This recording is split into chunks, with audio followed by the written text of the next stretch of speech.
Hi guys, Peter McKenzie, Rincon Property Management. Today we're going to talk about how to vet a tenant, verify rental application info, and how to keep yourself safe and avoid some common pitfalls. So let's jump right into it. So one of the most common concerns of landlords is, are we going to put a good tenant in our property, or are we going to have a bad tenant? Obviously a bad tenant maybe doesn't pay the rent, maybe they damage the property, maybe they cause problems with neighbors. So clearly everybody wants a good tenant in their property.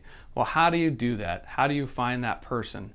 We're going to talk about some very specific things about that today. This is not an all-encompassing video of the way to vet the entire process. These are just some areas that we see, unfortunately, some fraud in, and some areas where potential applicants take advantage of an uneducated landlord. So first principle is, obviously you want to do all the homework you can up front. You want to do all the vetting, all the due diligence up front to save yourself the headaches on the back end. People come to us with problems quite a bit, and when we drill down to the root cause of what the actual issue is, it most of the time comes back to a lack of due diligence, a lack of proper screening practices, which is what allowed the bad tenant to get in the property. So you want to make sure you dedicate the proper amount of time to this process. Interestingly enough, how you choose who's going to live in your property is one of the most litigated areas.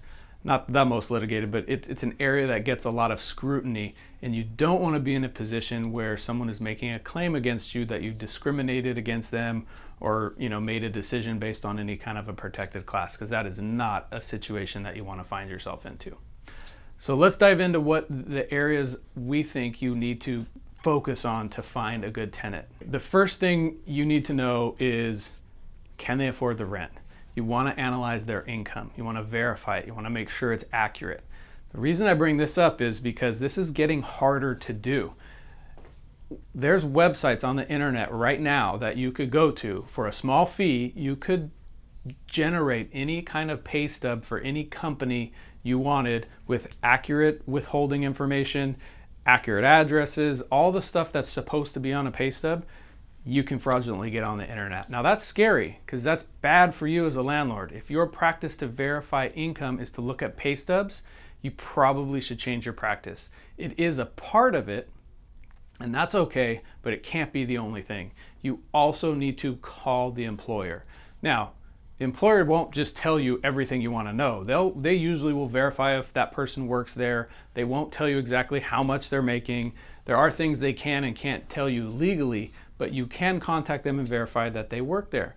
Don't ever call the phone number that the tenant or applicant puts on the application, because frequently they will put a friend, a family member, who says, hey, you're going to get a call. Can you please tell them I work there and how much I make? So if it's a company, look the company up yourself. Search Google, find them, call their HR department or the number you find on the internet, and start the process there. Because if they are giving you a fraudulent name and number, you're going to be able to weed that out. What we do at Rincon is we take this a step further. In fact, we don't even like to look at pay stubs anymore.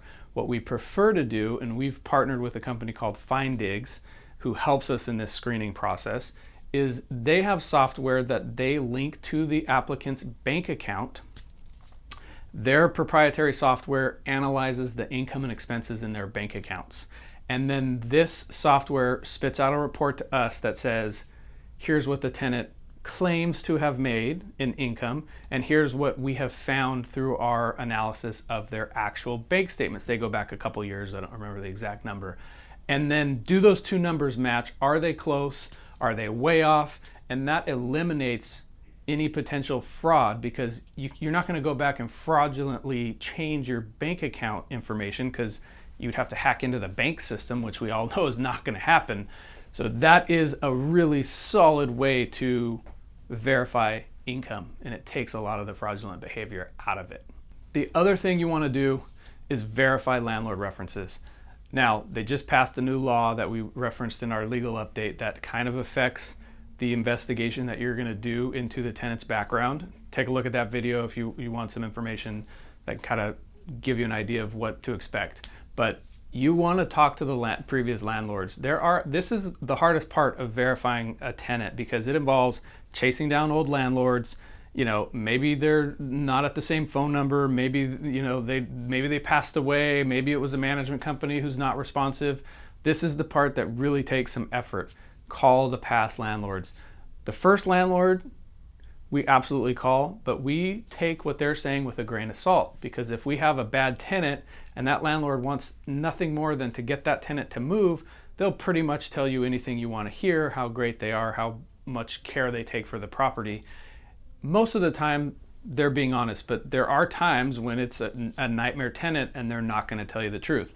What we prefer is to go to the second landlord back, because this landlord no longer has any skin in the game. The tenant doesn't live in their property currently, and they're going to be more candid with the reference that they give us. That's the one that we like to talk to the most. Get that information from them and then make your decision on whether or not this person's going to meet your qualifications. Because just like they can give you a fake name and number for an employer, it's probably more common to give you a fake name and number for the landlord. So you want to make sure that you look at the property records of the address. Is the name and number the same as what they're giving you? Not always is it going to be the same, because there are some properties that are held, by corporations in an LLC. You might not know the exact name, but when you verify that landlord reference, you can ask them things like, when did you purchase the property, and verify some of the information against what's easily found in the public record. That's one way you can kind of cut out someone who's trying to fraudulently give you a fake landlord name and reference. The other thing that everybody should be doing, and I say that I make the assumption that everybody does this, but more and more I'm surprised, you absolutely need to check a credit report. It indicates how probable it is that this person's going to pay their bills on time. You'd be surprised at how many problems we've dealt with where a landlord never bothered to run a credit report. It's probably the first thing you should do, and it's literally the click of a button or two. There's many services out there who will do it for you for a fee. It's well worth the time and effort that's required to get it done.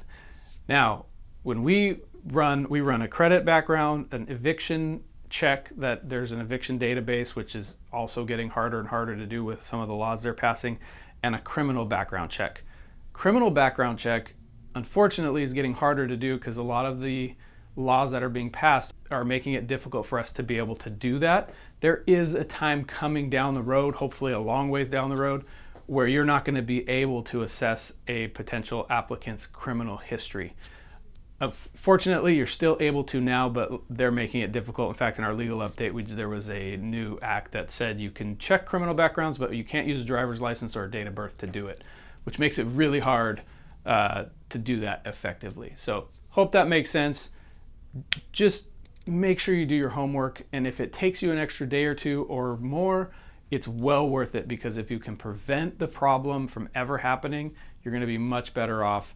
If you get desperate and you want to fill that vacancy because you have a mortgage payment coming due and you put the wrong tenant in there, I promise you it's going to be way more expensive to rectify the situation than it would be to make the mortgage payment with no rent coming in. So hope that helps. If you have any questions or you want to talk to us about your specific situation, please contact us. You can fill out our form on our website. Please subscribe to our YouTube page so you can get more of these updates as we do them. Thank you, guys.